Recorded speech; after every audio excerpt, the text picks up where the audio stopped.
Sebelum kalian nonton videonya, jangan lupa tekan tombol subscribe untuk selalu support channel ini.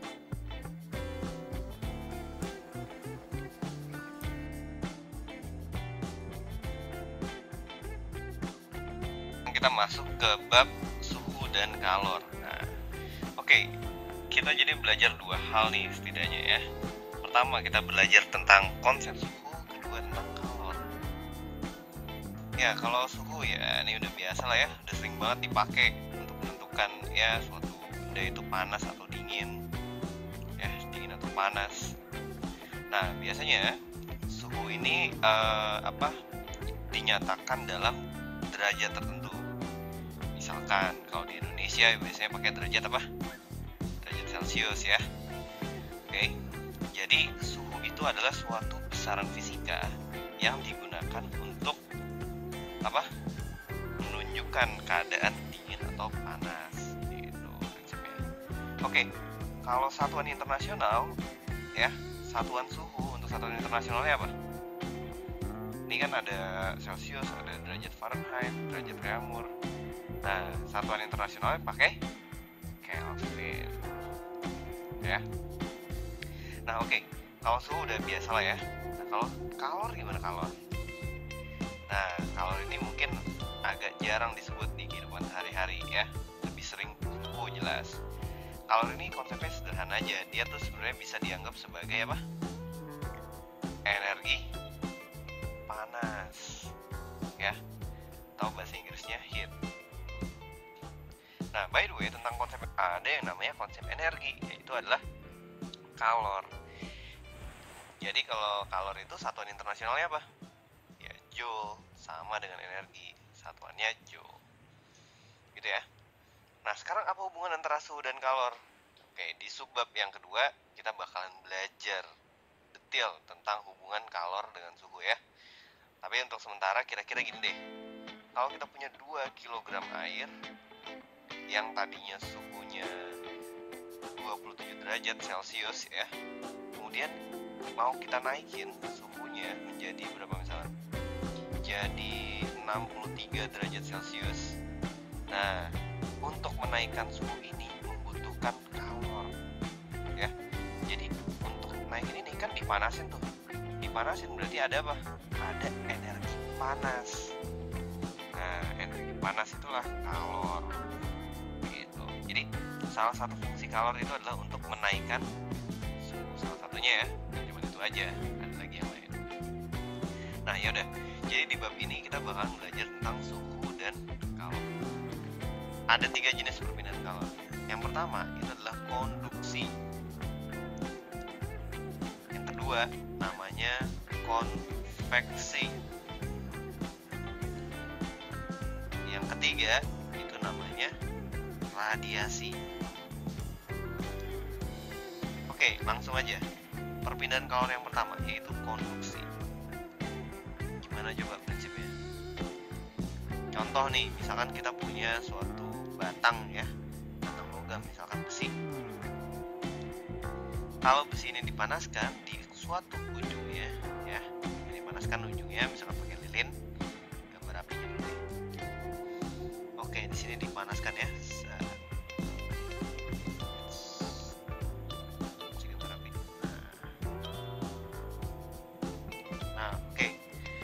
Dipanaskan, maka yang pertama kali panas itu bagian yang paling kiri ini nih, yang kena api langsung ya. Nah, di sini kena panas gitu ya. Oke, lama-lama nanti di bagian ujung yang kanan ini juga akan ikut panas, terutama kalau dia konduktor yang baik, misalkan besi ya. Lama-lama di bagian ujung kanan akan panas. Gimana panas itu bisa merambat? Oke, pertanyaannya, molekul besi yang ada di sini berpindah nggak ke sini? Nggak.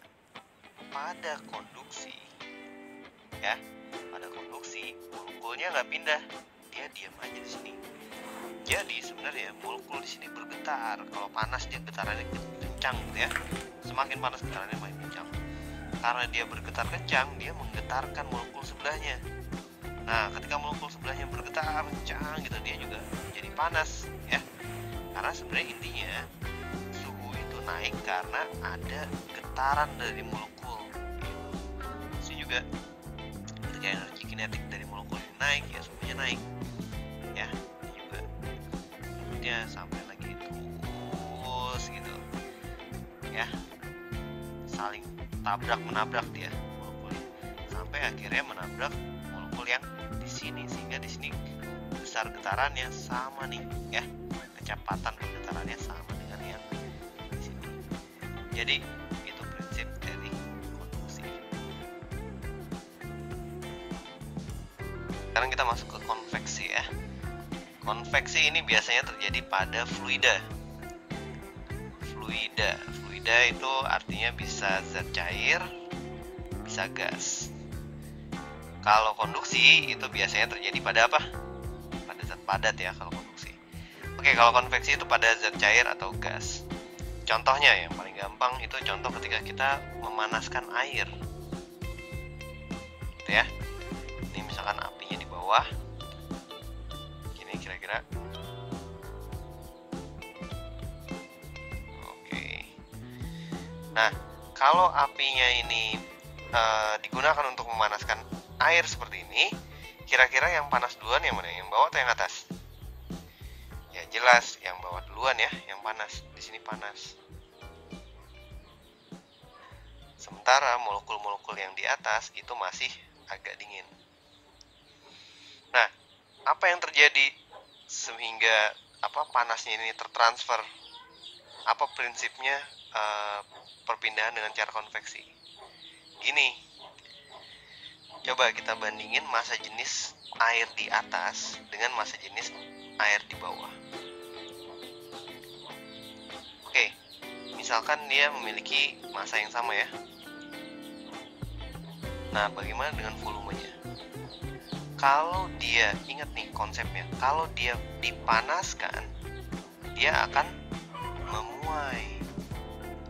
Kalau dia didinginkan, dia menyusut ya. Ingat konsepnya. Di sini kalau dia panas berarti volumenya ini membesar.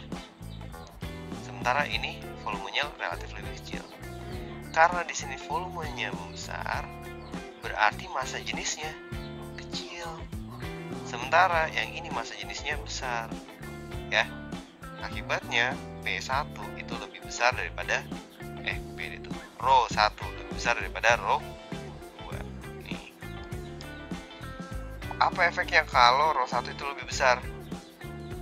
Nah, ingat, pada air kalau massa jenisnya kecil, dia akan mengapung ke atas ya. Sehingga konsepnya adalah yang merah ini, yang panas ini, dia akan naik karena massa jenisnya besar. Ya. Sementara yang biru ini, yang dingin, dia akan turun karena massa jenisnya kecil. Gitu. Nah, ketika dia berubah posisi, kan apinya masih di bawah nih. Nah, yang biru ini dipanasin lagi sehingga massa jenisnya lebih besar lagi. Lebih kecil lagi yang biru ini. Berputar lagi, terus berputar sampai akhirnya semuanya jadi merah, jadi makin tinggi gitu. Ya. Oke, misalkan awalnya gini. Misalkan awalnya di sini suhunya 30 derajat, di atas 30 derajat. Ketika dipanaskan di sini menjadi 31 misalkan ya. Gitu ya. Nah, di sini massa jenisnya lebih kecil daripada yang 30. Ya udah, akhirnya dia tukar posisi. Jadinya di sini 31, di sini 30 tukar posisi. Kemudian ini dipanaskan lagi kan? Dipanaskan jadi 31. Kemudian jadi 32 gitu. Oke. Karena ini suhunya lebih besar, berarti volumenya lebih besar, berarti massa jenisnya lebih kecil. Akhirnya tukeran deh dia. Ini 32 di atas, 31 di bawah. Dipanaskan lagi sehingga akhirnya yang 31 ini menjadi 33. Gitu ya. Oke, dan seterusnya sampai akhirnya naik, terus sampai akhirnya mungkin 100 derajat bisa sampai. Radiasi atau pancaran, ya. Yang menarik dari perpindahan kalor secara radiasi ini adalah tidak diperlukan zat perantara. Oke, contohnya gini. Contoh yang paling jelas banget itu matahari, ya. Matahari. Nah, ketika matahari meradiasikan cahaya ke bumi, oke, coba pikir deh. Di antara matahari sampai bumi, di sini ada benda apa sih? Ada udara nggak? Udara? Nggak ada, ya. O2 nggak ada, CO2 nggak ada. Ada apa lagi coba di sini? Air juga nggak ada. Ini benar-benar hampa udara, benar-benar kosong, vakum, ya. Tapi panasnya matahari ini bisa sampai ke bumi. Nah, panasnya itu dipancarkan dengan cara apa? Ya, dengan cara radiasi. Oke, by the way, ini penting banget nih konsepnya. Kenapa? Karena pancaran matahari ini itu kalor yang dipancarkan oleh matahari ini itu sebenarnya adalah bentuk energi. Energi ini dipakai oleh seluruh makhluk hidup di bumi. Coba aja bayangin kalau nggak ada matahari, ya kan? Tumbuhan fotosintesisnya dari mana? Ya pakai matahari, gitu kan? Jadi dari energi kalor, ya, dari kalornya matahari itu berubah dipakai oleh tumbuhan fotosintesis, masukkan glukosa.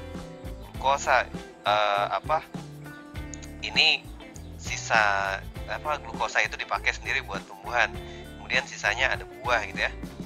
Buahnya dimakan oleh binatang apa gitu, misalkan ayam gitu. Kemudian ayam ini dimakan lagi sama siapa gitu. Nah, ini kan proses transfer energi ini dimulai dari mana? Dari matahari itu gitu. Oke, yaudah. Intinya pada transfer kalor yang namanya radiasi ini, dia tidak dibutuhkan zat perantara. Oke, selain matahari, bumi, contohnya apa lagi? Pada lampu, gitu ya. Lampu ini juga memancarkan panas, ya, memancarkan panas secara radiasi. Bisa dirasain itu sekitarnya. Pada api unggun, gitu ya. Api unggun ini bisa juga dia memancarkan panas secara radiasi. Gitu. Oke, jadi kita udah belajar cara kalor berpindah dengan 3 cara. Apa aja tadi? Pertama, konduksi. Kedua, konveksi. Dan ketiga, radiasi. Oke, yang paling penting kita mengerti perbedaan antara ketiganya. Kalau konduksi itu udah jelas, molekul tidak berpindah tempat, ya, tidak bergerak atau berpindah tempat. Oke, jadi pada konduksi molekulnya diam aja, ya, dia saling menggetarkan satu sama lain sehingga akhirnya ada transfer panas di situ. Nah, kalau konveksi ini molekul pindah.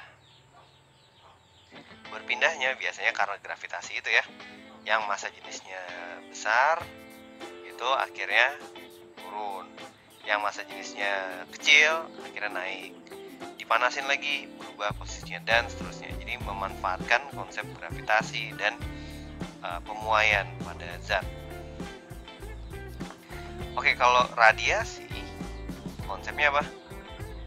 Konsepnya dia tidak perlu perantara, jadi menggunakan cahaya, gitu ya. Oke, di bagian berikutnya kita akan mempelajari rumus-rumus dari konduksi, konveksi, dan radiasi, ya.